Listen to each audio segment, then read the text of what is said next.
My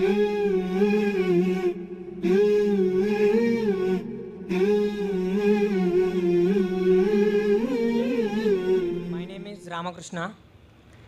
I am a physiotherapy student.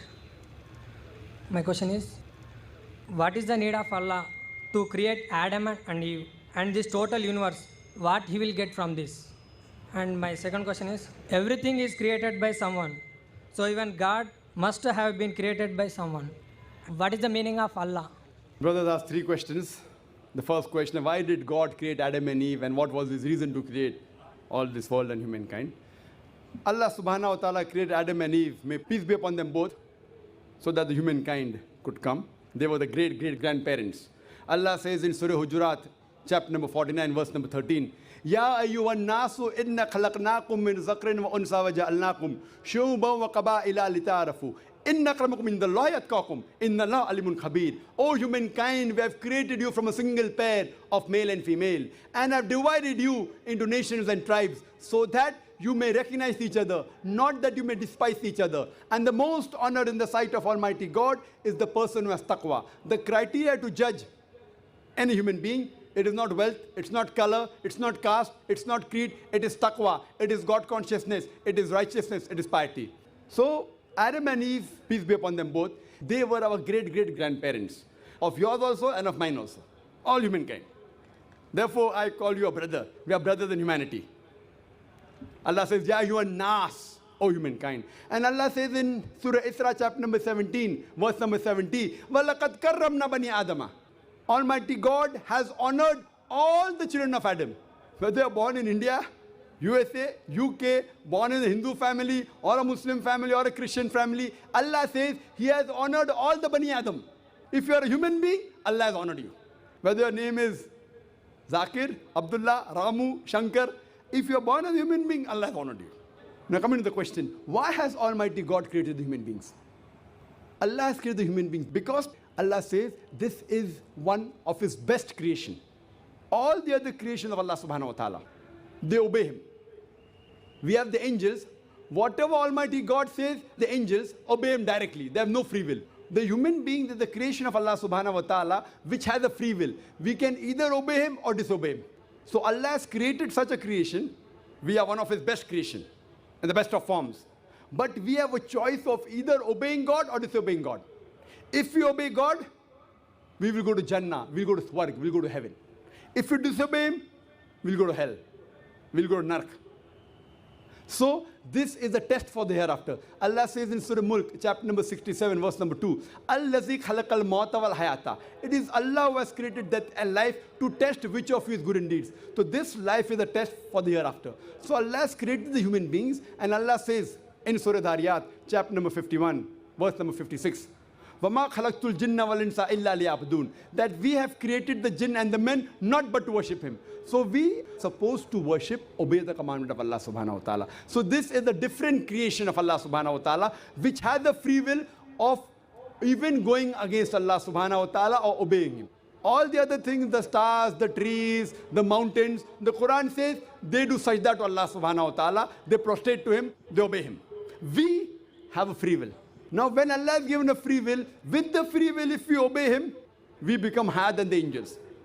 With the free will if we disobey Him, we become the partners of the devil. So He's created us for the test for the hereafter. Coming to your second question. Everything has a creator. Who created? God. If anyone says everything has a creator, it is a wrong statement. Every created thing has a creator. The definition of God is He is uncreated. The moment you say who created God, He's not God. The definition of God is He is uncreated. Suppose a person comes and asks you, that brother, my friend John, he was admitted in the hospital. He gave birth to a child. Can you guess, was it a girl or a boy? Can you guess? Try it out. Guess. Can't guess. Why? Can you on the microphone? Can you guess, was it a girl or a boy? Huh? See, brother John, he was admitted in the hospital. He gave birth to a child. Was it a girl or a boy? Can you guess? A 50% chance? Girl or boy? People are laughing. Why? Can you guess? Can't guess. Why? Even if you guess, can you get the answer right? Achha, can you guess? I'll give you two chances. Was it a girl or a boy? Try it out. Girl. Brother, can a man give birth to a child? Ah, there you made a mistake. Same way you made a mistake by asking who created God. A man cannot give birth to a child. So where's the question of it being girl or a boy? See, now you understood. Ah, now that's good, brother. So it was a man cannot give birth to a child. So where's the question of a girl or a boy? So when you're asking who created God, God by definition, Allah by definition is uncreated. The moment you say who created Allah, He's not Allah. Walam yakul lahu kufuwan ahad. There's nothing like Him. Coming to your last part of the question, who is Allah? Who is Allah? The best definition I can give you is quote to you Surah Ikhlas, chapter number 112, verse number 1 to 4. It's mentioned in the Quran, Kul hu Allahu ahad. Say He's Allah one and only. Allahu samad. Allah the absolute eternal. Lam yalid wa lam yulad. He begets not nor is he begotten. Walam yakul lahu kufuwan ahad. There's nothing like Him. This is a four-line definition of Allah subhanahu wa ta'ala. Any human being, any person says so-and-so candidate is God. If that candidate fits in this four-line definition, we Muslims have got no objection in accepting that candidate as God. Four-line definition. This is the litmus test for theology, for the study of God. First is, Qul hu Allahu ahad. Say He's Allah one and only. Allahu samad. Allah the absolute eternal. Lam yalid wa lam yulad. He begets not nor is he begotten. Walam yakul lahu kufuwan ahad. There's nothing like Him. If you go to the Hindu scriptures, the same is mentioned in the Hindu scriptures. Kul Huwallahu ahad is mentioned, if you read Chandogya Upanishad, chapter number 6, section number 2, verse number 1. Ekkam evidityam. God is only one without a second. Second test. Allahu samad. Allah the absolute eternal. Bhagavad Gita, chapter number 10, verse number 3 says, I am known as the Lord of all the worlds, the unbegotten, the beginningless. Third test. Lam yalid wa lam yulad. He begets not nor is he begotten. It's mentioned in the Shvetasvatara Upanishad, chapter number 6, verse number 9. Nachasya kasij, janita na chadipa. Of Him, there are no lords. He has got no parents. Almighty God has got no father. He has got no mother. And walam yakul lahu kufuwan ahad. There's nothing like Him is mentioned in Shvetasvatara Upanishad, chapter number 4, verse number 19. And Yajurved, chapter number 32, verse number 3, where it says, Natasya pratima asti. Of that God, there is no pratima, there is no idol, there is no image, there is no photograph, there is no sculpture. Who says that? Yajurved, chapter number 32, verse number 3. Same as, Walam yakul lahu kufuwan ahad. So any person saying so-and-so candidate is God, if that candidate fits in this four-line definition, we Muslims have got no objection in accepting that candidate as God. For example, some people say, Bhagwan Rajneesh is Almighty God.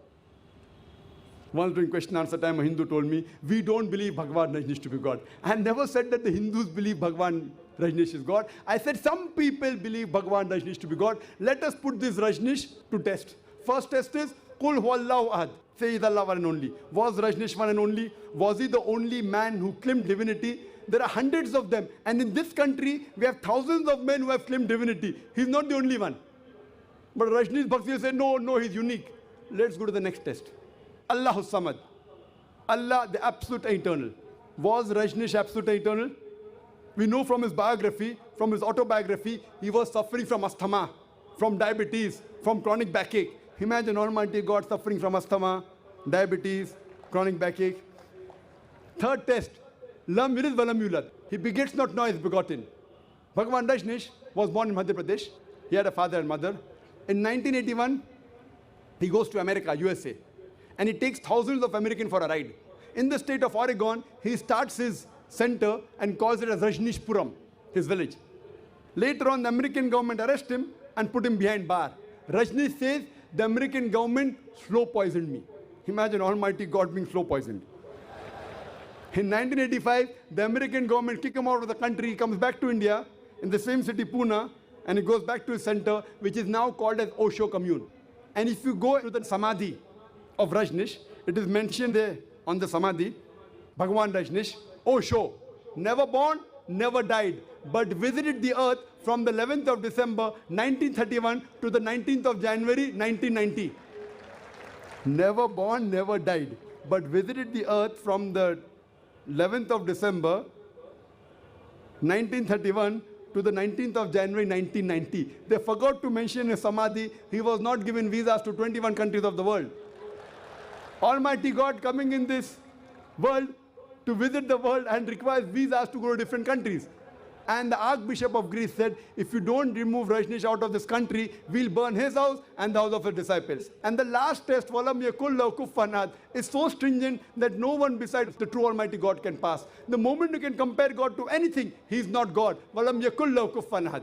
We know Rajneesh, like the human beings, had a beard, one nose, two eyes, 2 ears, 2 hands. The moment you can compare God to anything in this world, he is not God. Walam yakul lahu kufuwan ahad. If someone says Almighty God is 1,000 times stronger than Arnold Schwarzenegger. Might have heard the name of Arnold Schwarzenegger? Have you heard Arnold Schwarzenegger? The person who got the title Mr. World, Mr. Universe. The strongest man in the world, the strongest man in the universe. The moment you can compare God to anyone, whether it be Arnold Schwarzenegger, whether it be Dara Singh, whether it be King Kong, whether it be 1,000 times or 1,000,000 times. The moment you can compare God to anything in this world, he is not God. Walam yakul lahu kufuwan ahad. There's nothing like him. So this is a 4-line definition of Allah subhanahu wa ta'ala given in the Quran. Whichever God you're worshipping, brother, put that God to the test of Surah Ikhlas. If that God passes, that is a true God. Otherwise, it's a fake God.